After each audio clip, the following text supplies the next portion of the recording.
इस स्टोरी में एक नहीं बल्कि दो ऐसे ट्विस्ट आपके सामने आएंगे जो आप कभी इमेजिन भी नहीं कर सकते। हो सकता है पहले वाला ट्विस्ट आप गेस कर भी लें कुछ हद तक, लेकिन दूसरे वाला तो आपकी सोच से बहुत बहुत परे होगा। बट उससे पहले आप सभी को अभी एक हाइकिंग ट्रिप के ऊपर जाना है और अपने साथ अपने हाइकिंग बैग के अंदर इस लाइक बटन को डालकर साथ में लेकर जाएं और उस पहाड़ के ऊपर बिल्कुल चोटी पर उसको छोड़कर आएं ताकि ये दोबारा आपको ना दिखे। और अगर आपको ये दोबारा दिखे तो आपको इसे पकड़कर तुरंत दबा देना है। सब्सक्राइब बटन के ऊपर भी क्लिक कर दें, कमेंट्स में पिक में लिख दें, लेट्स डाइव इन।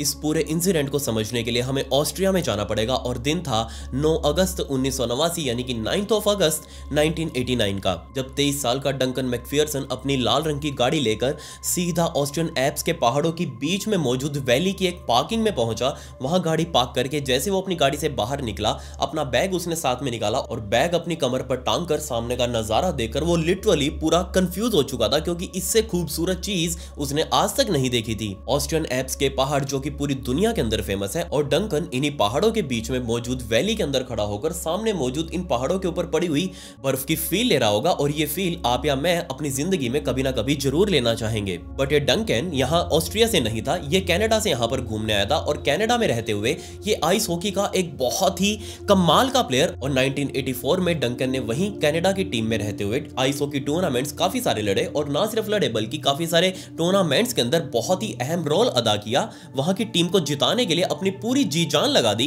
बट धीरे धीरे आते हुए इसका आइस हॉकी वाला वो कैरियर पूरे लगभग खत्म हो चुका था। और जैसे ही ये चीज डंकन को फील हुई कि हाँ अब उसका एक करियर खत्म हो चुका है, कोई भी उसको टीम में लेने के लिए खुश नहीं है, तो उसने सोचा कि क्यों ना वो खुद से अपने इस आइस हॉकी के करियर को अलविदा कह दे। और 1989 के स्टार्टिंग में ही डंकन ने आइस हॉकी को पूरे तरीके से अलविदा कह दिया। वो उसे रिटायर हो चुका था और अब फाइनली उसको एक चीज फील होने लगी कि वो आइस हॉकी से तो रिटायर हो चुका है, बट अभी उसके पास करने के लिए कुछ और भी नहीं है। लेकिन उसका मन ये भी था कि आगे वो जो भी काम करे वो आइस हॉकी के साथ जुड़ा हुआ हो। और फाइनली उसको एक काम मिल भी गया, वो था कोच का। जी हाँ, उसने पूरी दुनिया में मौजूद आइस हॉकी की टीम्स के कोच बनने के लिए अप्लाई किया और फाइनली यूरोप का एक देश उसे अपनी टीम के लिए कोच बनाने के लिए रेडी भी था। और ये चीज डंकन के लिए बहुत ज्यादा खुशी की बात थी। बट इससे पहले कि वो उस देश के लिए कोच बन पाता, फाइनली उसने दोबारा से सोचा कि मैं अब अपना करियर दोबारा से स्टार्ट करूंगा। लेकिन इस करियर को स्टार्ट करने से पहले वो एक बहुत अच्छी वैकेशन स्पेंड करने की सोच रहा था। और अपनी इसी वैकेशन की शुरुआत करने के लिए वो सबसे पहले कनाडा से उड़कर सीधा यूरोप के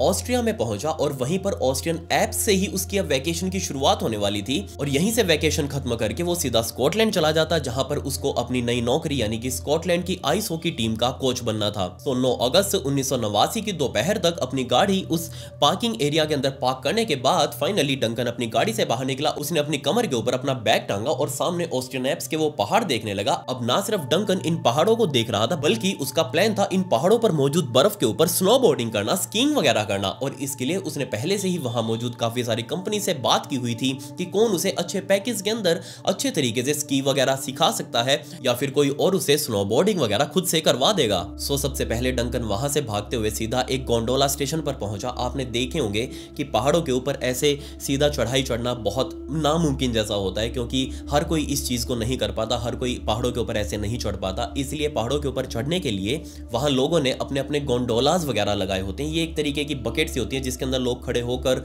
बिजली के सहारे वो गोंडोला तार के ऊपर चलता रहता है, लोग उसके अंदर खड़े होकर सीधा ऊपर पहाड़ पर चढ़ जाते हैं। और ऐसे ही गोंडोला के अंदर बैठकर अब डंकन सीधा आगे की तरफ चलने लगा, क्योंकि उसे ऊपर से ही अब स्कीइंग वगैरह शुरू करनी थी। सो जैसे ही डंकन अपने सबसे पहले गोंडोला स्टेशन पर पहुंचा, उस गोंडोला से बाहर निकलकर उसने आइट साइड देखा कि कौन सी कंपनी उसे अच्छे तरीके से वो स्की वगैरह करवा सकती है, स्नोबोर्डिंग करवा सकती है। सो उस गोंडोला स्टेशन के जस्ट बराबर में डंकन को स्टूबाई ग्लेशियर नाम का एक ऑफिस दिखाई दिया। और इस स्टूबाई ग्लेशियर नाम का ऑफिस असल में एक कंपनी थी जो वहां पर आने वाले सभी टूरिस्ट लोगों को वहां की सभी एक्टिविटीज करवाती थी। आपने देखा होगा, आप कभी भी पहाड़ों पर जाते हैं तो वहां ऐसे बहुत सारे एजेंट्स वगैरह होते हैं जो वहां पर आने वाले टूरिस्ट लोगों को एक्टिविटीज वगैरह करवाते हैं। जैसे कि हम यहाँ मनाली वगैरह जाते हैं तो वहां पैराग्लाइडिंग वगैरह, वो छोटे मोटे स्की के राउंड लगवा देना, वो जो कॉट बाइक होती है उसके ऊपर घुमा देना। ऐसे ही यहाँ पर ये स्टूबाई ग्लेशियर नाम का ऑफिस जो यहाँ पर आने वाले टूरिस्ट लोगों को अलग अलग तरीके की एक्टिविटीज करवा रहा था। जब डंकन ने स्टूबाई ग्लेशियर नाम के ऑफिस के अंदर जाकर उन लोगों से बात करी, एजेंट से बात करी, तो उन लोगों ने बताया कि हमारा ऑफिस पूरे इलाके के अंदर सबसे ज्यादा फेमस है और ऐसा हम हवा में नहीं कह रहे, इसके पीछे एक बहुत बड़ा रीजन है। और जब डंकन ने पूछा कि रीजन बताओ क्या है, तो उन्होंने कहा कि देखो बाकी जितने भी एजेंट्स वगैरह लोग हैं वो सभी आपको तभी स्कीइंग करवा सकते हैं, तभी स्नोबोर्डिंग करवा सकते हैं जब बिल्कुल फ्रेश बर्फ होगी, उसी के ऊपर आप स्नोबोर्डिंग कर पाएंगे। बट हमारे यहाँ ऐसा सीन नहीं है, हमारे यहाँ पहाड़ों के ऊपर खुद के ट्रैक्स बने हुए हैं, हम उन ट्रैक्स के ऊपर आपको स्नोबोर्डिंग करवाएंगे, उन ट्रैक्स के ऊपर हम आपको स्कीइंग करवाएंगे और हमारे ट्रैक्स बाकी सभी लोगों से साफ सुथरे, सबसे बड़े, सबसे चौड़े और सबसे ज्यादा यूज किए जाने वाले हैं और सबसे ज्यादा सेफ भी हैं। और जैसे ये चीज डंकन ने सुनी कि खुद के ट्रैक्स, उसके माइंड में भी कंफ्यूजन पैदा हुई कि खुद के ट्रैक्स कैसे हो सकते हैं, ये तो नेचुरल चीज है, नेचुरल पहाड़ों के ऊपर लोग स्की करते हैं। बट इन सामने मौजूद ऑफिस वालों ने बताया कि देखो हमारे पास खुद के ट्रक्स हैं जो ऊपर पहाड़ों पर चल रहे हैं, उनके पीछे आगे पीछे वो आपने देखा होगा जेसीबी जैसे ट्रक्स होते हैं, वो चलते रहते हैं बर्फ के ऊपर ताकि वो सारी बर्फ हटा सकें या फिर कहीं एक जगह रोड वगैरह बनानी हो बर्फ की तो वो भी बना सकें। सो इन स्टूबाई ग्लेशियर वालों ने कहा हमारे ट्रक्स ऊपर चल रहे हैं, हमें वेट नहीं करनी पड़ती किसी भी तरीके की फ्रेश बर्फबारी की, और यही रीजन है हमारा ये ऑफिस, हमारी कंपनी 12 महीने काम करती है, हमें वेट नहीं करना पड़ता मौसम का या फिर नई ताजा तरीन बर्फबारी का। हम दूसरे इलाके से बर्फ उठाकर अपने ट्रैक्स पर ले आते हैं, वहां स्नोबोर्डिंग का ट्रैक बना देते हैं और उसके ऊपर आकर टूरिस्ट लोग आराम से 24 घंटे अपनी स्नोबोर्डिंग वगैरह कर सकते हैं। डंकन इन सारी फैसिलिटी से बहुत ज्यादा इंप्रेस हुआ, उसने तुरंत अपनी जेब से निकालकर पेमेंट करी और अपना रजिस्ट्रेशन करवाया और सामने मौजूद उस एजेंट ने उसको साइड में वेट करने के लिए कहा क्योंकि अब गोंडोला नीचे आने वाला था और उसी गोंडोला के अंदर वापस डंकन और जितने और साथी वहां पर टूरिस्ट आए हुए थे डंकन के साथ, मतलब कि डंकन के अलावा और जितने लोग वेट कर रहे थे उन सभी को इसी गोंडोला के अंदर बैठकर अब पहाड़ के बिल्कुल ऊपर वाले इलाके में जाना है जहां पर वो स्कीइंग, वो स्नोबोर्डिंग शुरू की जानी थी। सो थोड़ी देर तक वेट करने के बाद फाइनली वो गोंडोला वापस नीचे आया। डंकन और उसके साथ जितने लोग और वेट कर रहे थे सभी के सभी जाकर उस गोंडोला के अंदर खड़े हुए और वो गोंडोला सीधा चढ़ते हुए ऊपर पहाड़ की चोटी तक गया और वहां पर आगे मौजूद एजेंट्स ने उन सभी लोगों को साइड में खड़े होने के लिए कहा, उनको वेट करने के लिए कहा कि सभी के लिए अलग अलग इंस्ट्रक्टर अब जल्दी ही आने वाले हैं, सो प्लीज आप तब तक वेट करिएगा। ऊपर थोड़ी देर वेट करने के बाद डंकन का भी इंस्ट्रक्टर आया और उस इंस्ट्रक्टर ने डंकन को कहा कि जाओ वहां सामने मौजूद उस कैबिन में से अपना पूरा सूट वगैरह ले आओ क्योंकि तुम इन कपड़ों के अंदर स्कीइंग वगैरह नहीं कर सकते। इंस्ट्रक्टर के कहते ही डंकन सीधा भागकर अपने स्टोर से सूट वगैरह किराए पर लेकर आया और ये सूट वगैरह पहनते हुए दोनों लोग यानी कि इंस्ट्रक्टर और डंकन आपस में बात कर रहे थे। डंकन को इंस्ट्रक्टर ने बेसिक रूल्स बताने शुरू किए, उनकी बेसिक बातें बतानी शुरू करी कि कैसे एक स्नोबोर्ड के ऊपर खड़ा हुआ जाता है, कैसे इसको पहना जाता है और सेफ्टी के क्या क्या नियम हैं, बैलेंस कैसे बनाते हैं, क्योंकि ये सब चीजें बिल्कुल नई थी डंकन के लिए। धीरे धीरे डंकन को ये सारी चीजें समझ में आने लगी। अब वो खुद क्योंकि एक आइस हॉकी का प्लेयर था, उनको इस तरीके के इक्विपमेंट्स के ऊपर बैलेंस बनाना बहुत अच्छे से आता था, इसीलिए डंकन को कोई भी समस्या नहीं हुई इन चीजों को समझने में। जल्दी ही ये दोनों लोग तैयार थे अपना अपना सूट पहनकर और असली स्नोबोर्डिंग रूट पर जाने से पहले उस इंस्ट्रक्टर ने डंकन को वहीं पर वो पूरा इक्विपमेंट पहनाकर थोड़ा चलाने की कोशिश करी ताकि वो देख सके कि आखिर ये बंदा कितना कैपेबल है ये सारा काम करने के लिए। ऑब्वियसली वहां पर वो डंकन ने वो स्नोबोर्ड अपने पैरों में बांधा और आगे पीछे होकर खुद से देखने लगा और ये चीज इंस्ट्रक्टर को बहुत ज्यादा प्रभावित करने लगी कि हाँ डंकन तो एकदम परफेक्ट है, वो बिल्कुल तैयार है स्नोबोर्डिंग करने के लिए। जिसके बाद फाइनली दोबारा से डंकन ने वो अपना स्नोबोर्डिंग जो पहना हुआ था उसने स्नोबोर्ड उतारा, अपने हाथ में लेकर ये दोनों लोग थोड़ा और टॉप पर गए जहां से वो ट्रैक शुरू होता है और सीधा वो ट्रैक नीचे तक जाता है जहां पर वो गोंडोला स्टेशन था पहले वाला। सो फाइनली ऊपर टॉप पर पहुंचने के बाद दोनों ने वापस अपने पैरों के अंदर वो स्नोबोर्ड पहना और अब ये दोनों लोग नीचे जाने के लिए तैयार थे स्किड करते हुए। और जैसे इन दोनों ने शुरुआत करी इंस्ट्रक्टर ने डंकन को सारे रूल्स बताने और भी शुरू कर दिए कि किस तरीके से खुद को रोकना है, किस तरीके से मोड़ना है, किस तरीके से स्लिप्स वगैरह लगानी है, किस तरीके से अगर सामने कोई चीज पड़ी हो तो उससे बचना है, खुद का बैलेंस कैसे बनाना है। और जल्दी ही इंस्ट्रक्टर समझ चुका था कि ये बंदा एकदम प्रो हो चुका है इस चीज के अंदर, इसको किसी भी इंस्ट्रक्टर की जरूरत नहीं है क्योंकि ये पहले से ही एक खिलाड़ी है, खुद एथलीट है,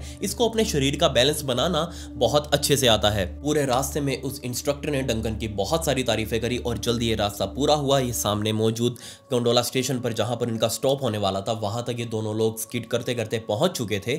वहीं पहुंचते ही वहां बारिश भी तेज शुरू हुई और बारिश की वजह से जैसे इन्होंने ऊपर की तरफ देखा, पहाड़ के ऊपर भी बारिश हो रही थी और जितने भी लोग ऊपर पहाड़ पर मौजूद थे वो सभी नीचे भाग भाग कर आने लगे, क्योंकि अब ऊपर ऑब्वियसली बारिश आ रही है। तो इस माहौल के अंदर तो स्की या फिर स्नोबोर्डिंग नहीं की जा सकती। सभी लोग आकर स्टूबाई ग्लेशियर के रिजॉर्ट जो वहां पर बना हुआ था उस रिजॉर्ट के अंदर घुसे, अपने अपने कमरे में गए और फाइनली डंकन को भी इंस्ट्रक्टर ने कहा कि देखो बेशक हमारा अभी भी और ट्रिप बचा हुआ है, हमारे पास टाइम भी है, लेकिन अब क्योंकि बारिश आ चुकी है हम दोबारा से ऊपर जाकर दोबारा से वो स्नोबोर्डिंग नहीं कर सकते, क्योंकि इसमें बहुत सारा टाइम लगेगा और बारिश की वजह से ट्रैक खराब भी हो जाता है। सो प्लीज आप इस चीज को मैनेज करिएगा।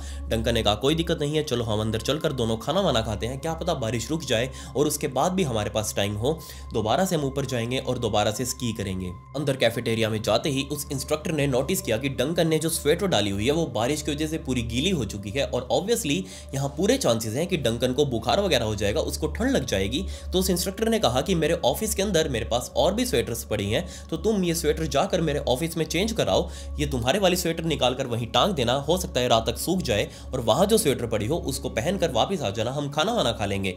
सो डंकन वहां से निकलकर उस इंस्ट्रक्टर के ऑफिस में गया, उसने अपनी स्वेटर चेंज करी, जो गीले वाली स्वेटर थी वहीं पर टांगी और नई वाली स्वेटर डालकर सीधा दोबारा से कैफेटेरिया में आया, इंस्ट्रक्टर के साथ बैठकर खाना वाना खाने लगा। खाना वाना खा के जैसे दोनों लोग बाहर आए, इन्होंने ऊपर पहाड़ की तरफ देखा और अब तक बारिश रुक भी चुकी थी। बारिश को रुकी हुई देख डंकन ने हंसते हुए इंस्ट्रक्टर से पूछा कि हमारा दोबारा जाने का टाइम हो चुका है, बट इंस्ट्रक्टर ने कहा कि देखो ऊपर अभी भी कोहरा मौजूद है और मुझे लगता है कि हमें आज नहीं जाना चाहिए, लेकिन मैं चाहता हूं कि तुम जाकर वहां पर जहां हमने वो प्रैक्टिस करी थी, जहां पर हमने वो सूट वगैरह डाले थे, तुम वहां जाकर अकेले प्रैक्टिस कर सकते हो, बट बड़े वाले ट्रैक के ऊपर मत आना, हो सकता है तुम्हें वो काबू ना आए, सो इसलिए तुम अकेले जाकर ऊपर प्रैक्टिस जरूर कर लो और अभी भी टाइम है, रात होने से पहले वापस गोंडोला पकड़कर नीचे आ जाना। और ये आइडिया डंकन को बहुत एक्साइटेड लगा, वो ये चीज सुनते ही बहुत ज्यादा खुश हुआ कि उसको अकेले सब कुछ करने का मौका मिलेगा। उसने इंस्ट्रक्टर को तुरंत हाँ कहा, दोनों ने एक दूसरे से हाय हेलो किया और अब इंस्ट्रक्टर अपने दूसरे क्लाइंट से मिलने के लिए जा चुका था, जबकि डंकन अपना वापस सारा सामान लेके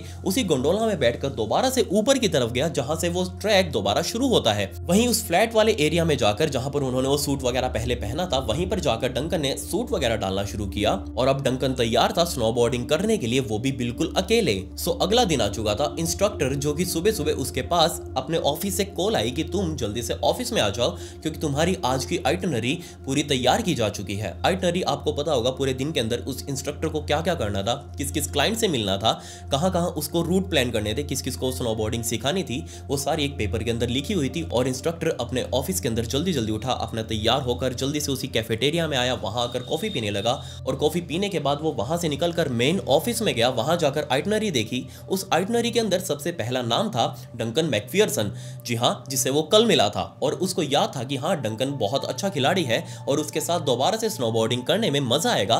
सो डंकन के साथ उसका मीटिंग टाइम था सुबह के तकरीबन 11 बजे, अभी तकरीबन 10:30 बज चुके थे। सो डंकन अब कभी भी आने वाला था उस इंस्ट्रक्टर के पास ताकि वो दोबारा से आज का अपना पूरा प्लान शुरू कर सके, बट 11 बज चुके थे, अभी तक भी डंकन नहीं आया। वो इंस्ट्रक्टर अपने ऑफिस के अंदर बैठकर वेट कर रहा है कि वो कब आएगा, कब हम वापस ऊपर चढ़ेंगे, कब वो सूट वगैरह पहनकर वापस नीचे आएंगे और दोबारा से आज हमें 2-3 राउंड लगाने हैं, बट अभी तक डंकन नहीं आया, वो लेट है। लेकिन उसको ये भी पता था कि डंकन यहाँ जरूर आएगा, क्योंकि उसकी स्वेटर अभी भी उसके ऑफिस में ही टंगी हुई है। काफी देर तक वहां से वेट करने के बाद फाइनली इंस्ट्रक्टर को लगा कि हो सकता है डंकन अपना सारा सामान लेकर अकेला ही ऊपर पहाड़ पर जा चुका हो और अकेला ही वहां तैयारी कर रहा हो नीचे अपने अकेले स्नोबोर्डिंग करने की। सो फाइनली इंस्ट्रक्टर अपना सारा सामान लेकर गोंडोला में बैठा, ऊपर पहाड़ पर गया, वहां जाकर इधर उधर टूरिस्ट के अंदर देखने लगा कि कहीं पर उसे डंकन दिख जाए, लेकिन उसको डंकन कहीं भी नहीं दिखा। अपने जितने भी फेलो इंस्ट्रक्टर थे उन सभी से पूछा कि क्या किसी ने डंकन को देखा है जो कल मेरे साथ था, बट सभी ने मना कर दिया कि नहीं, हमें तो नहीं पता डंकन कहां पर है। जिसके बाद फाइनली इंस्ट्रक्टर को लगा कि देखो टूरिस्ट हैं ये लोग और टूरिस्ट का कब मन पलट जाए ये कोई नहीं जानता। बहुत सारे ऐसे टूरिस्ट आते हैं जो पहले दिन तो बहुत एक्साइटमेंट के साथ, बहुत फुर्ती के साथ, बहुत जोश जोश में स्नोबोर्डिंग करते हैं, बट अगले दिन तक आते आते उनका सारा मनोबल टूट जाता है, उनकी पूरी इच्छा ही मिट जाती है स्नोबोर्डिंग करने की। सो हो सकता है यहाँ डंकन के साथ भी यही हुआ हो। डंकन जो कि कल तक बहुत ज्यादा एक्साइटेड था स्नोबोर्डिंग करने के लिए, आज उसके पास बिल्कुल भी टाइम ना हो या फिर उसका कोई और प्लान बन गया हो कहीं और घूमने का। इस दिन के तकरीबन 1 हफ्ते बाद कनाडा के अंदर मौजूद डंकन के पेरेंट्स के पास कॉल आई और वो भी सीधा स्कॉटलैंड से। जी हाँ, स्कॉटलैंड की जो वो आइस हॉकी वाली टीम थी उसके मैनेजर ने सीधा कॉल की डंकन के माता पिता को, क्योंकि डंकन अभी तक पहुंचा ही नहीं था अपनी ड्यूटी ज्वाइन करने के लिए। और जैसे ये कॉल डंकन के माता पिता ने उठाई और उनको ये चीज पता लगी, वो बहुत ज्यादा कंफ्यूज, उनके लिए तो ये चीज नेक्स्ट टू इम्पॉसिबल थी। उन्होंने कहा कि ऐसा हो ही नहीं सकता। डंकन एकदम टाइम का पंचुअल, बेशक उसका प्लान था छुट्टियां मनाने का, बट उसने कहा था कि वो छुट्टियां पूरी करके टाइम से उस अपनी ड्यूटी को ज्वाइन कर लेगा। लेकिन आप अभी कॉल करके बता रहे हैं कि वो अभी तक अपनी नौकरी पर नहीं पहुंचा। ये चीज उनके लिए भी बहुत ज्यादा हैरान कर देने वाली थी। सो डंकन के माता पिता ने उस टीम के मैनेजर को कहा कि देखो, हम कोशिश करते हैं डंकन से बात करने की, और जैसे हमारा कोई कॉन्टैक्ट हो जाएगा हम आपको कॉल कर देंगे, और अगर आपका कोई कॉन्टैक्ट डंकन के साथ बने आप तुरंत हमें कॉल करके बता देना। तो उन्होंने फोन रखा और अब डंकन के माता पिता के माइंड में टेंशन शुरू हो चुकी थी कि आखिर उनका बेटा कहाँ गया, वो अभी तक अपनी नौकरी पर क्यों नहीं पहुंचा। अब अपने बेटे को ढूंढना डंकन के माता पिता के लिए बहुत बहुत ज्यादा मुश्किल होने वाला था। सबसे पहली बात तो उनको जस्ट ये पता था कि उनका बेटा डंकन यूरोप में वेकेशंस मनाने के लिए जा रहा है। अब यूरोप कोई छोटा तो है नहीं, दर्जनों देश है उसमें।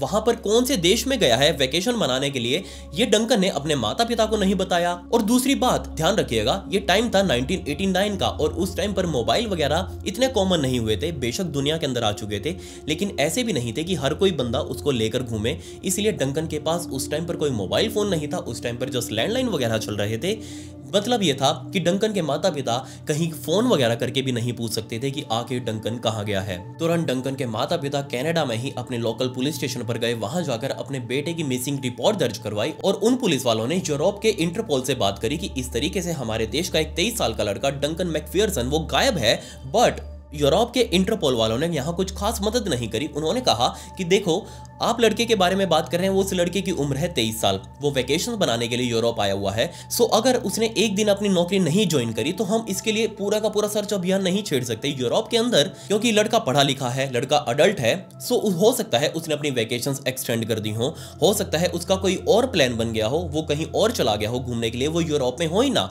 सो कुछ भी हो सकता है, इसलिए हम एक छोटी सी बात के लिए डंकन की तलाश शुरू नहीं कर सकते। और ये चीज डंकन के माता पिता को अच्छे से रियलाइज हो चुकी थी कि मिसिंग पर्सन वाली रिपोर्ट उनके काम नहीं आने वाली, इसलिए उनको खुद उड़कर जाना पड़ेगा यूरोप में और अपने बेटे को ढूंढना पड़ेगा। यूरोप पहुंच से ही डंकन के माता पिता ये तो समझ चुके थे कि अभी तक उनको अपने बेटे की कोई खबर नहीं पता लगी, मतलब यहाँ कुछ तो गड़बड़ है। बट वो क्या और यहाँ उनको किस जगह से शुरुआत करनी है अपने बेटे को ढूंढने की, ये चीज भी अब उनको समझनी थी। लिटरली जैसे वो यूरोप में लैंड किए, उन्होंने एयरपोर्ट से बाहर निकलते ही अपने बेटे की फोटो हर एक इंसान को दिखानी शुरू कर दी कि क्या आपने इस लड़के को देखा है, ये काम करता है और यहाँ पर घूमने आया था। बट ऐसे इतने सारे दर्जनों देशों में लिटरली उसी जगह पर जाना जहां पर डंकन था, ये चीज नेक्स्ट टू इम्पॉसिबल थी। इतना बड़ा कोइंसिडेंस कैसे हो सकता था? कैसे उसको कोई भी रैंडम व्यक्ति जानेगा कि ये डंकन था और उसने उसको देखा है? इसलिए आने वाले कुछ दिनों में ही डंकन के माता पिता ने बहुत सारे हजारों लाखों वो पैम्पलेट्स बनवा लिए अपने बेटे के, और वो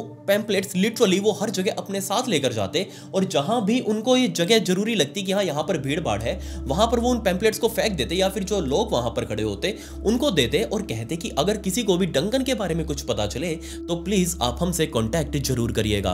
डंकन को ढूंढते हुए डंकन के माता पिता को ये याद आया कि उसका एक दोस्त यूरोप में ही कहीं रहता है। तो डंकन ने जाने से पहले कहा था कि वो अपने दोस्त के पास जाएगा, उसकी गाड़ी वहां से लेगा और उसकी गाड़ी में ही पूरा यूरोप ट्रेवल करेगा, अपनी वेकेशंस बिताएगा। सो जिसको भी अब डंकन के माता पिता वो फ्लायर्स देते, वो पैम्पलेट्स देते, उनको उस गाड़ी के बारे में भी बताते कि हो सकता है आपने कोई लावारिस गाड़ी देखी हो, हमें ये तो नहीं पता कि गाड़ी कैसी है उसके दोस्त की, बट अगर आपको किसी भी लावारिस गाड़ी के बारे में पता हो तो आप प्लीज हमें जरूर बताना। लिटरली सोच कर देखे बेचारे डंकन के माता पिता बुढ़ापे के अंदर अपने बच्चे को ढूंढने की कोशिश कर रहे थे, इधर उधर देशों में भटक रहे थे। मैं कहीं एक जगह की बात नहीं कर रहा, वो अलग अलग देशों में हर किसी से मिलकर, हर किसी से अपने बेटे के बारे में बात करते, हर किसी से उसी के बारे में पूछते। अब बजाय पूछने के उन्होंने अलग अलग मीडिया हाउसेस को भी अप्रोच करना शुरू कर दिया, अलग अलग न्यूज चैनल के अंदर जाकर वो इंटरव्यू देते, अपने बेटे की फोटोज दिखाते, और इनमें से एक न्यूज शो ऑस्ट्रिया के अंदर भी पब्लिश हुआ। और जैसे ही ऑस्ट्रिया के अंदर मौजूद लोगों ने इस शो को देखा, इस न्यूज के बारे में जाना, वो समझ चुके थे कि यहाँ पर क्या हुआ है। वहां की पुलिस ने सबसे पहले डंकन के माता पिता को कांटेक्ट किया और बताया कि हमें एक लाल रंग की गाड़ी लावारिस तो यहाँ पर मिली है, इसके अलावा हमें कुछ भी नहीं मिला। सो अगर आप इस गाड़ी के बारे में जानते हैं तो आप हमारे पास आकर देख सकते हैं कि क्या पता ही आपके बेटे के दोस्त की गाड़ी हो। सो डंकन के माता पिता तुरंत फ्लाइट पकड़कर सीधा ऑस्ट्रिया पहुंचे। वहां जाकर उस पुलिस स्टेशन में गए। वहां उन पुलिस वालों ने इस गाड़ी को दिखाया जो कि उनको स्टूबाई ग्लेशियर पार्क के उस पार्किंग इलाके से मिली थी।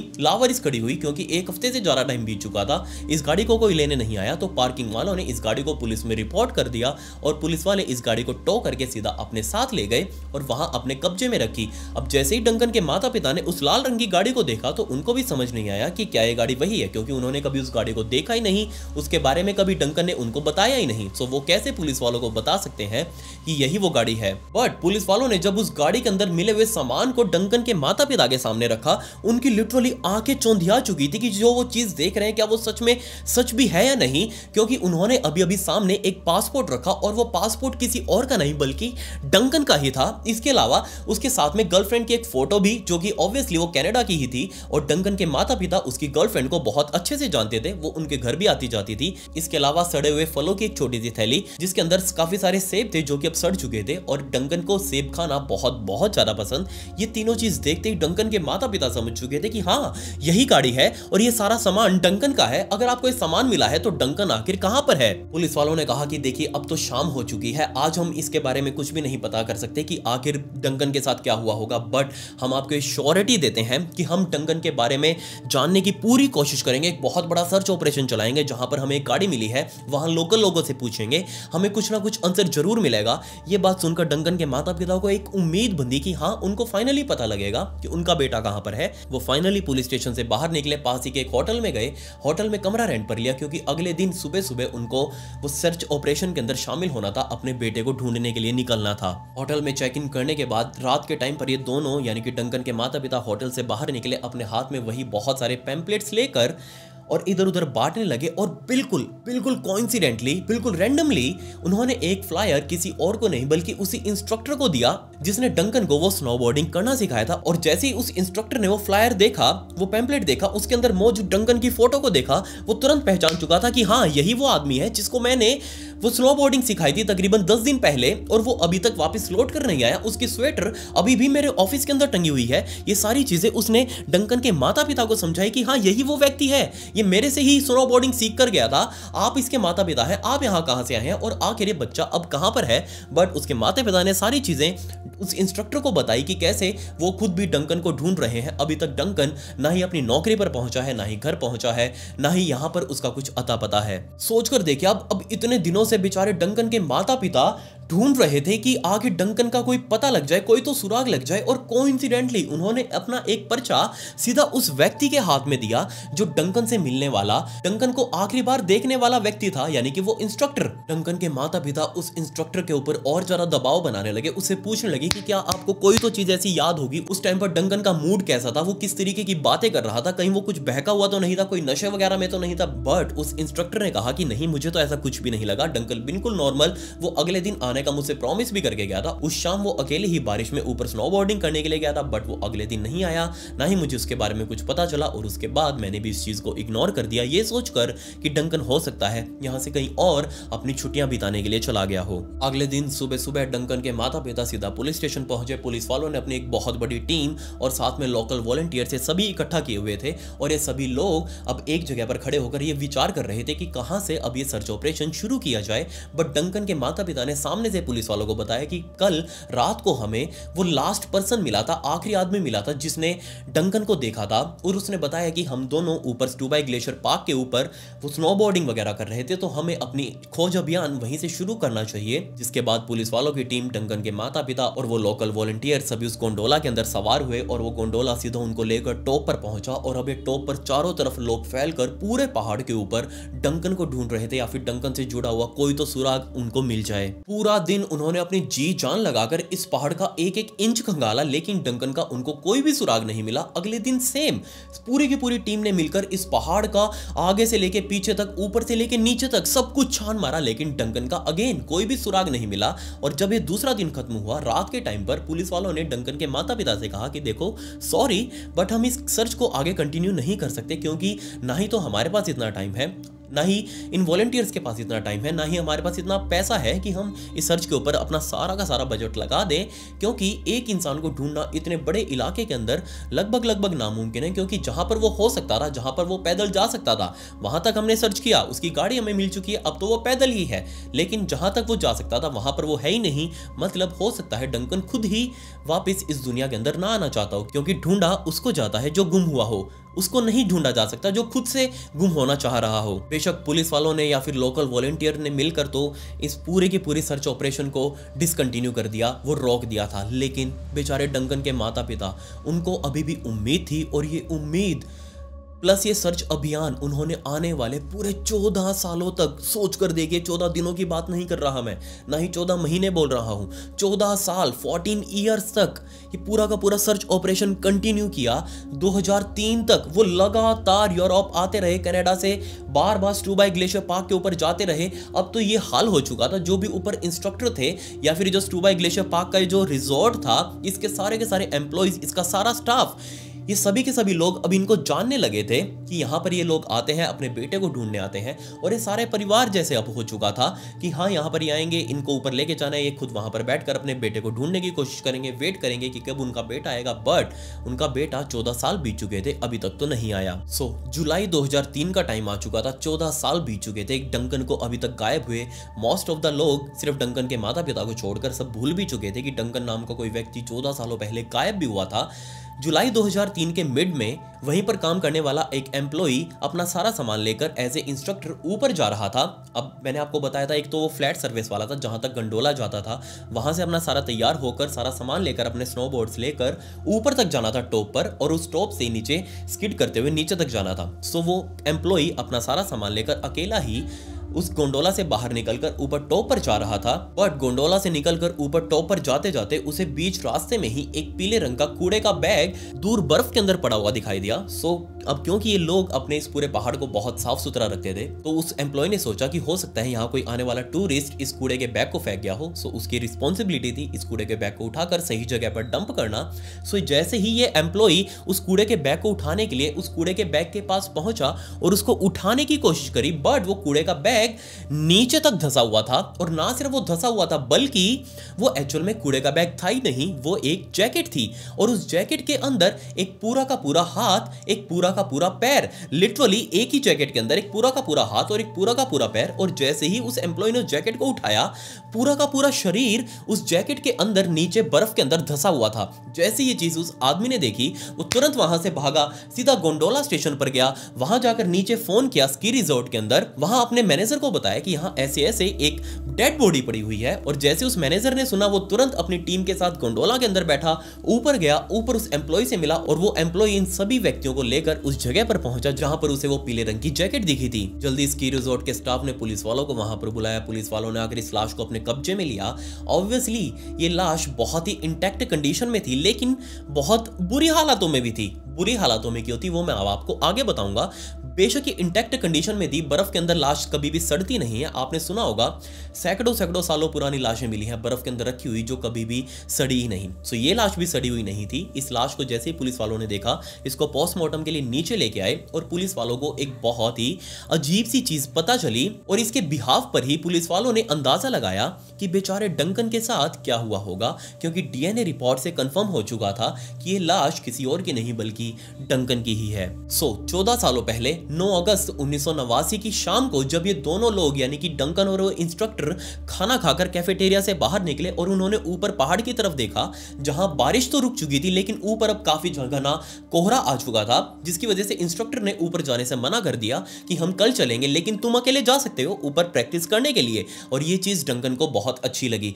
डंकन वापस गोंडोला में बैठकर ऊपर की तरफ गया प्रैक्टिस करने के लिए, अकेला ही अपना सारा सामान लेकर, और वापस ऊपर ट्रैक की तरफ गया वहां गोंडोला से बाहर निकलकर। बट उस टाइम पर बिल्कुल ही लिमिटेड से ऊपर टूरिस्ट आए हुए थे, क्योंकि बारिश अभी अभी रुकी थी, कोई भी ऊपर जाने के लिए तैयार नहीं था, घना कोहरा। ऑब्वियसली कोई भी यहाँ पर रिस्क लेकर इस तरीके से स्कीइंग वगैरह नहीं करना चाहेगा, कोई नो सीखा तो बिल्कुल भी नहीं करेगा, इसीलिए वहां पर इंसान लगभग ना के बराबर थे उस टाइम पर।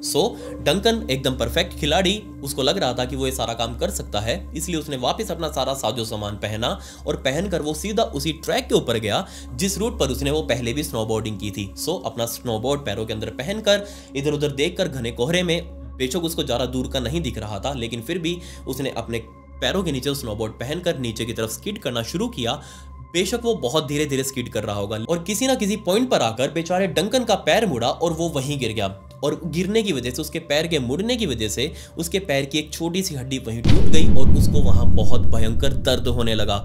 इसी दर्द की वजह से वो बहुत जोर जोर से चिल्ला भी रहा था, बट उसकी चीख चिल्लाहट सुनने वाला कोई भी नहीं, क्योंकि आसपास कोई भी टूरिस्ट नहीं था, कोई भी इंस्ट्रक्टर नहीं, क्योंकि अकेला ही डंकन यहाँ पर प्रैक्टिस करने के लिए आया था। उसका इंस्ट्रक्टर तो अभी भी नीचे था। खैर, उसके दर्द की चिल्लाहटें सुनने वाला कोई नहीं। दूसरी तरफ अभी अभी बारिश रुकी थी और इस टूबाई ग्लेशियर पार्क के पास उनका खुद का ट्रैक था। जैसा कि मैंने आपको पहले बताया, इनको वेट नहीं करना पड़ता था कि जब दोबारा बर्फबारी होगी तो ही वो अपने ट्रैक को दोबारा से शुरू कर पाएंगे। इनके पास खुद के ट्रक्स थे।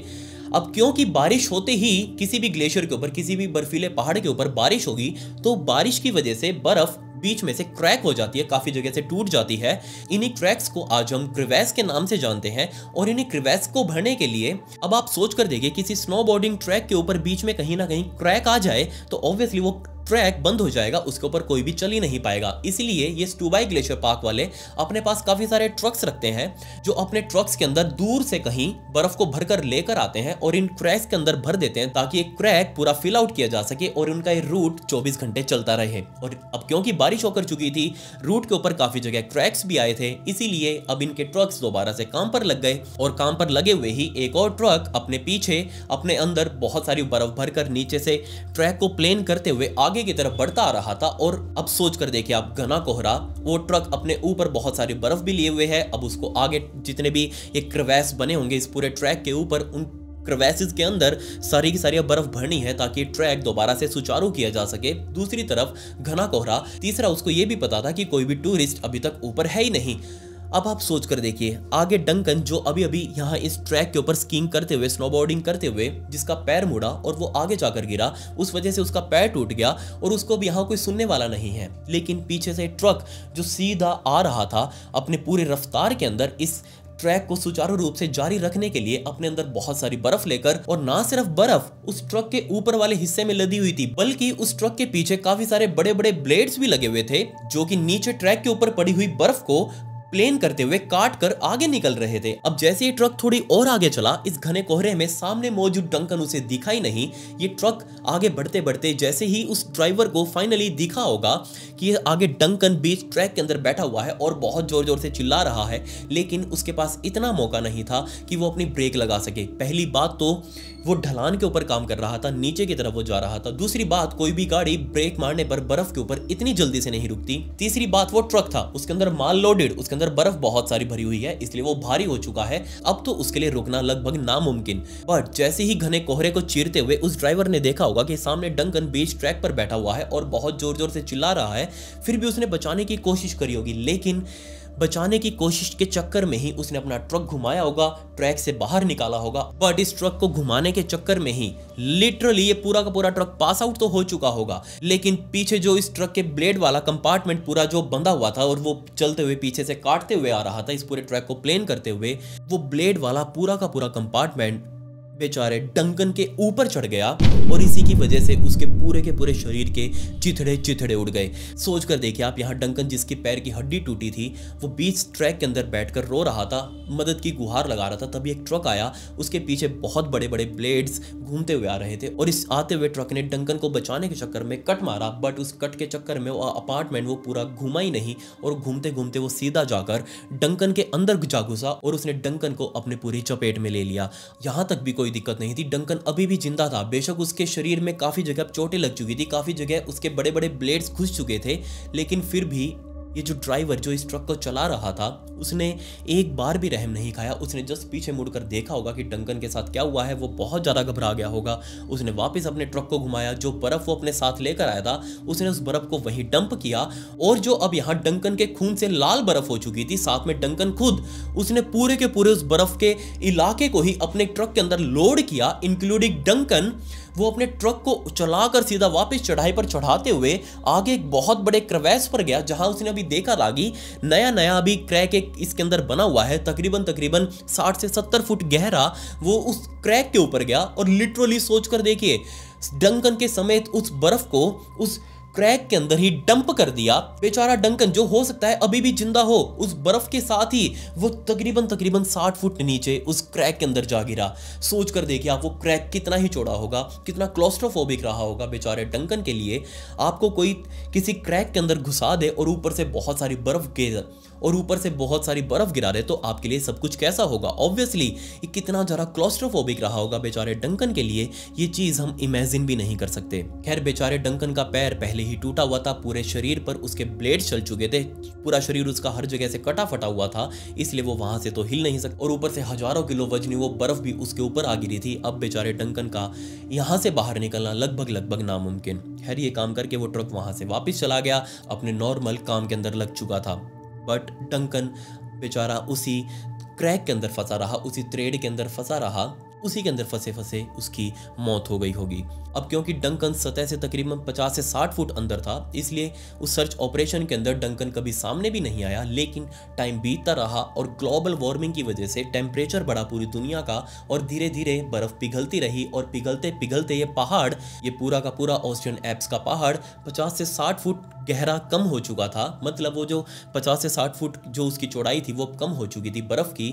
सो जैसे ये 50 से 60 फुट इसकी बर्फ कम हुई, तभी वो जो क्रेवैस उस टाइम पर भरा गया था उस ट्रक के द्वारा, वो पिघलते पिघलते बर्फ का लेवल नीचे आया और फाइनली ये जो डंकन, जिसको उस टाइम पर यहाँ डंप किया गया था, ये पिघलते पिघलते खुद बाहर आ चुका था। और जैसे ही जुलाई 2003 में उस एम्प्लॉय ने डंकन को इस हालातों में, वो कूड़े का कचरा का बैग समझकर उसको देखा, वो वहां पर गया और नीचे वो पूरी की पूरी डंकन की लाश पड़ी हुई थी। डंकन की डेड बॉडी किस हालातों में मिली थी उसकी फोटोज मैंने पहले ही इंस्टाग्राम के ब्रॉडकास्ट चैनल में ड्रॉप कर दी हैं, आप वहां जाकर देख सकते हैं एक्चुअल में उसकी डेड बॉडी किस हालत में मिली थी। लिटरली ये बहुत ज़्यादा शॉकिंग है। कोई कम नॉर्मल इंसान तो अपने छोटे से दिल के साथ इन फोटोज़ को देख भी नहीं सकता। अगर आपको देखनी है तो आप वहां जाकर देख सकते हैं। ये मेरी इंस्टाग्राम आईडी, इसका लिंक आपको डिस्क्रिप्शन में भी मिल जाएगा, आप मुझे वहां जाकर फॉलो जरूर कर लें। खैर, जब बाद में पुलिस वाले ने इस पूरे केस की जांच करी तो उनको पता ही नहीं चला कि आखिर उस दिन कौन सा एम्प्लॉय ड्यूटी पर था और किस एम्प्लॉय के हाथ में वो ट्रक्स थे, किस किस ने वो ट्रक चलाए थे। लेकिन 14 साल पहले हुई ये चीज़ पता लगाना लगभग नेक्स्ट टू इम्पॉसिबल। इसलिए पुलिस वालों ने जस्ट एक थ्योरी ही बनाई कि ये हुआ होगा, क्योंकि सारे के सारे प्रूफ्स इसी थ्योरी की तरफ इशारा कर रहे थे। डंकन की सिर्फ एक हड्डी टूटी हुई थी, बाकी हड्डियां सारी सटीकता से काटी गई थी, ऐसा लग रहा था। खैर, स्टूबाई ग्लेशियर पार्क के उस रिजॉर्ट के सभी एम्प्लॉय से पूछताछ की गई कि उस दिन कौन कौन ड्यूटी पर था, बट उस टाइम पर क्या रिकॉर्ड से वो कभी सामने नहीं आए।